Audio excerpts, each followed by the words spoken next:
Welcome to Talk a Good Game. It's just finished. Burnley 0, West Ham United 2. A very, very important win for the Hammers at Turf Moor. It's a funny situation. We've now just gone 3 points behind Nottingham Forest, 6 behind Leeds United, Crystal Palace, who play tomorrow, and Spurs. So there's a bit of pressure on us today. 3 wins out of 4 now for West Ham United. Maybe, just maybe, the great escape can be done. There's a long way to go. A lot of football to be played.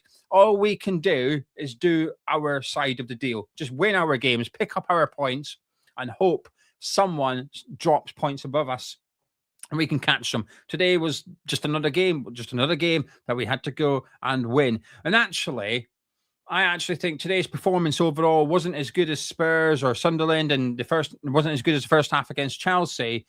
But we got the job done. And at times, I thought we were very professional. I thought our game management at times was excellent. And I have to say, Nuno got pretty much everything spot on today as well. Thank you very much for joining me. If you're new to the channel, please do subscribe. And please do actually subscribe. Approximately 1/3 of you watching this have yet to subscribe. We're just over 100 away from 50,000 subscribers. So 1, it'd be nice to hit it. And 2, when we do hit it, I'm taking Mrs. Gio out to Miller and Carter, her choice, before someone says stingy. Take her elsewhere. I mean, first of all, not cheap. Second of all, I said, where do you want to go? And she said Miller and Carter. So I'm going to take Mrs. Gio out for a meal to celebrate hitting 50,000 subscribers. Say thank you very much, because it is quite a demanding job. I work 7 days a week. It's quite unsociable hours as well. Working 4 evenings a week, working both weekend days.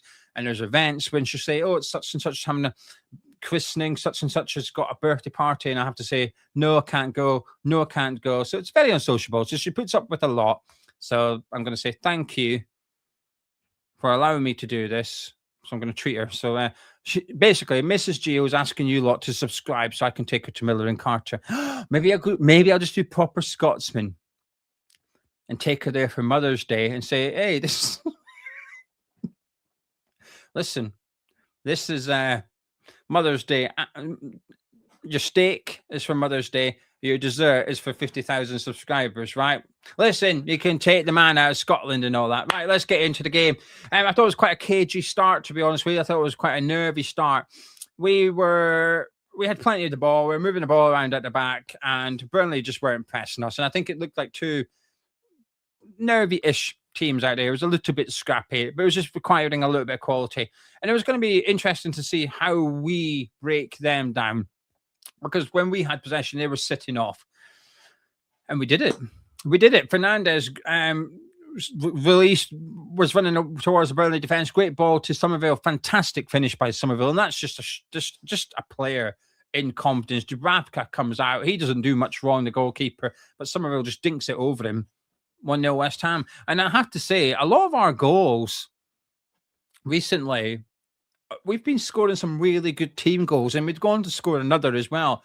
But we're not getting fluky goals or goals that feel unsustainable. A lot of the goals that we are scoring at the minute is team moves, lots of different players involved. Summerville in particular, it's 5-5 now in the league and FA Cup against QPR. He's in brilliant form. But I enjoyed the goal. I thought it was a really good goal. It was absolutely brilliant. And it didn't feel like there was too long until we made it 2-0. This time, Taty. Again, well worked. Really well worked. Summerville with a fantastic little flick out to the side to Juve. He gets the ball like from under his feet. He's got acres of space, so he decides to use it. Whips a delicious cross in, and there's a thumping header from Taty. It's one of them. He doesn't have to get much on, but he does. He gets some serious power on it past Dubravka. The Burnley keeper's got no chance. Again, another really good, well-worked goal. Another fun goal to witness as a West Ham United fan. We were 2-0 up. From then until the last 5-10 minutes of the half, there was about 10-15 minute spell post our second goal. I'll be very honest with you. We were struggling. Burnley were just cutting through our midfield as if it wasn't there. We were really struggling. I mean, they were putting in a lot of crosses, and they weren't creating big chances. They didn't create big chances, Burnley. I must stress that. But I think they were getting outside our box very easily. And I feel like the only reason we perhaps kept a clean sheet going into halftime, 2 reasons. One, we were playing Burnley. And this is where it's harsh. And, you know, I got accused of being arrogant earlier for saying Burnley are getting relegated. What do you want me to do? Lie and sit here and say, oh, there's a chance they stay up? My honest opinion is they are down regardless of what happened today, right? Burnley are not good. If we played that 10 minutes, if we played like that against better teams, we might have got punished for it. We might have done. But we didn't, because we're playing Burnley and our centre-backs were good and our goalkeeper was good today as well. But at the end of the first half, 5-10 minutes maybe, we really just took the sting out of the game. We just started moving the ball a bit better. Fernandes in particular is a real dictator, tempo setter. I absolutely love him to bits. I've decided, bugger it, I'm going to get my signed shirt of Fernandes and just pray we stay up and he's here next season. But he was everywhere today. Right, left, forward, backwards, just linking up play. And he's the one player that can get on the ball and just stop it. He's the one player that can get on the ball, calm things down. And I feel like he helped at the end of the first half. Went in 2-0 up at halftime. And it wasn't the best performance that we've seen. It's not even the best performance in the last 2 or 3 weeks. We played better, but we were 2-0 up. And that's the only thing that really matters today. Second half, we come out. And again, I'm going to be honest with you. The first 10 minutes, second half, we got battered. We got absolutely battered. I thought Burnley's changes, Scott Parker changed at halftime, and it's similar to what happened at Stamford Bridge. Senior made 3 changes at halftime, and we didn't know what to do. We struggled, and we didn't cope, and they ended up winning. Burnley made changes at halftime, switching to a back 3. I felt like they went to, my opinion is they went 3-4-3 with a bit of a box midfield in there. And Souček and Fernandes, who were outnumbered in the first half because there was 3 central midfielders for Burnley, when Hannibal dropped in there with Hugo Chukwu and Florentino, there was now 4 because Anthony had gone to join them as well with Edwards. And Florentino had gone off at this point. But Burnley, in my eyes, had a box midfield and we just didn't know what to do. They were swamping us. They were just going down the middle and they were putting cross after cross after cross. And Hermansen made a top save from Fleming, a really header from short distance, and should be doing better. And Burnley might feel like they should have had a goal for their efforts today, and you could possibly say that would be fair, but the reality is they were lacking quality final balls, quality finishing. They're just a poor team, and there's too many poor players in that Burnley team. But credit to Nuno, because at Stamford Bridge he took Kilman on and it made it worse. Today he took Potts on. In his pre-match press conference, Nuno said he basically admitted he made mistakes against Chelsea. He made a mistake. And talk is cheap. I want to see it. So I said to Gonzo before the game, I said, right, okay, if he has made a mistake, he genuinely believes he's made a mistake against Chelsea. Let's see it. Let's do your subs differently today. And he did. He brought Ferry Potts on. Right substitution. From then on, we were in complete control of that game. And I thought we were brilliant.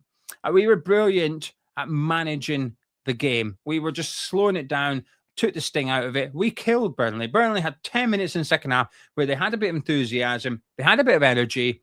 We made a change. Potts came on, blocked out that midfield, and they had no answer. They gave up pretty quickly, but we were really professional. We managed that game superb. At the end of the first half, and after the first 10 minutes in the second half, I thought we managed that game brilliantly. I think every player put a shift in again. I've got no complaints with anyone's work rate out there.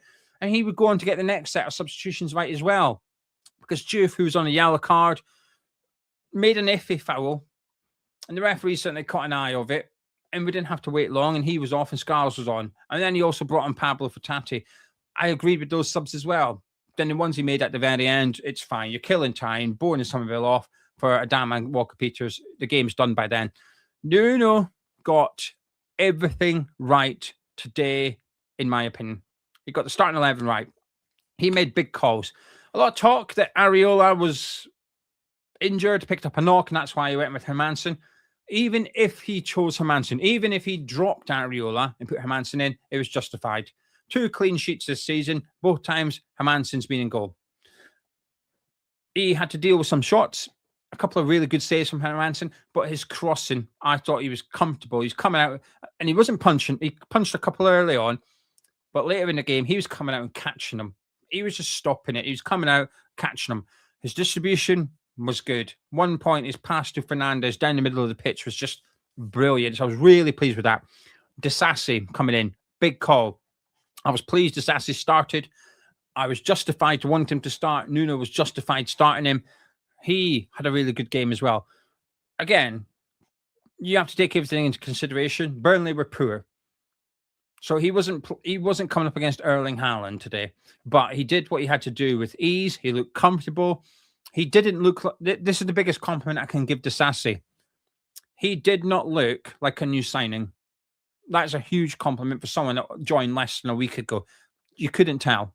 It looked like he'd been playing alongside Mavropanos for weeks or months even. The partnership between them two, I thought was really, really impressive. Nuno got everything right, including his subs. Very, very important 3 points. I just want to say a massive thank you to people in the live chat for the support. Gordon saying, I moved to London from New York City with my first ever match at Spurs. Was here for Sunderland. Then had to go back to New York to get my dog. Was in New York for Chelsea. Now I'm back and 3 more points. Well, first of all, thank you for being back. Please remain in London. I hope your move to London's gone okay. And you can comment later on in the video if you don't mind, Gordon, once the video is processed. Put in the comment section. Have you just picked up West Ham? You've always been a West Ham fan. I'm intrigued now. Alan, thank you very much for the kind super chat. Take her up the Shard, Gio. Thank you, Alan. Rick saying, meeting the sub-target and Mother's Day on 2 entirely different deals, you tight bastard. Look, I'm Scottish, all right? I can't afford to treat her twice, okay? It's not happening. One treat's enough.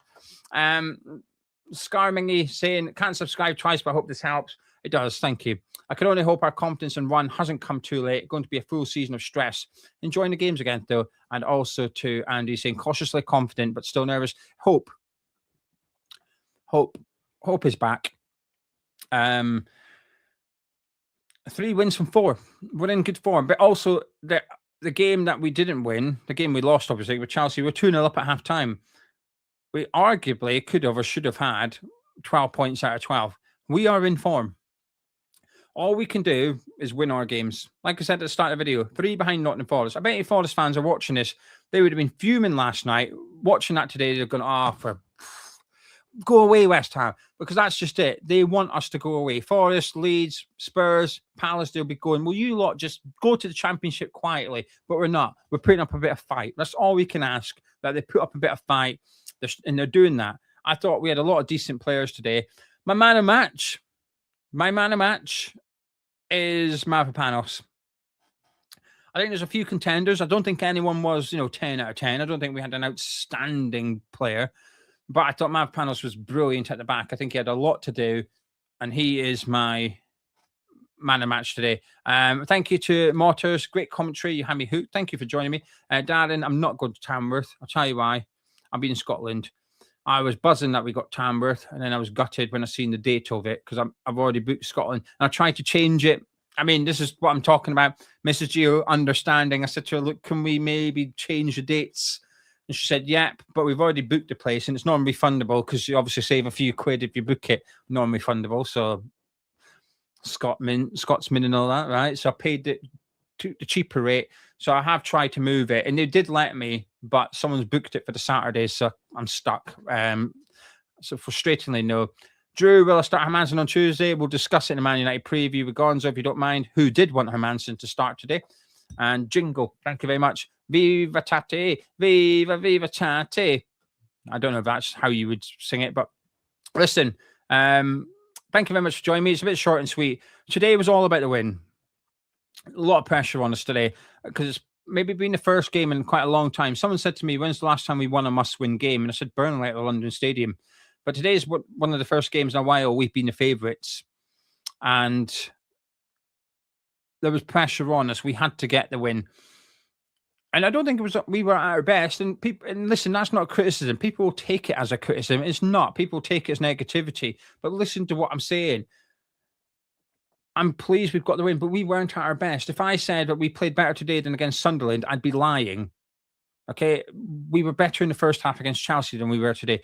But the performance matters a bit, but it's not the most important thing. The most important thing was we won. We got our second clean sheet. The boys will be confident. They'll be having belief back now. The defence will be feeling good. Disasi will come off that pitch feeling brilliant. He was unsure about joining West Ham. He's joined, gone straight in, won on his debut, got a clean sheet. He'll be thinking, do you know what? This is all right, We've got a partnership there now to build on. Tadebo's only got 2 more games he's missing.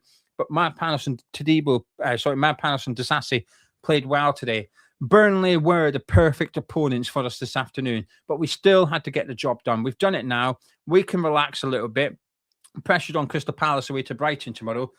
And hopefully, look, I'll be honest with you, I'm a massive Brighton fan tomorrow. I am cheering for Brighton. I'm cheering for everything. I'm going to say something disgusting. I'm cheering for Arsenal to win the title. The sooner they win the title, the better. We played them on the third last game of the season. I want them winning that title before we play them. Everything from here on in is just about West Ham staying up. Hope is back. Hope is back, boys and girls, ladies and gentlemen. Burnley 0, West Ham United 2. Thank you very much, Steve. I've been with you on this channel since 2016. Love your analysis. Valentine's Day's around the corner. Use this to treat the missus. Well, Steve, thank you very much. I will do that. I will maybe show you. I've actually got her a Valentine's Day present. I'll maybe show you in near the time what I've got her. I'll have to do it next week, really.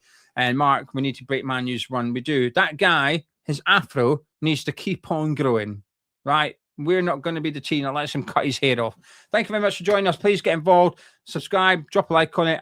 Tomorrow morning, Sunday morning, 10 a.m. I'm live. I'm looking forward to this. It's where you have your say in the live chat. So if you're kicking around, come get involved. Give me your opinions. We'll get them up on the screen. We'll have a discussion. And do you know what? We'll have a bit of fun because we can. Winning is good. Winning is fun. 3 wins from 4. This is form. We've got momentum. Summerville, that was a finish of confidence. There's a lot of good things about West Ham right now.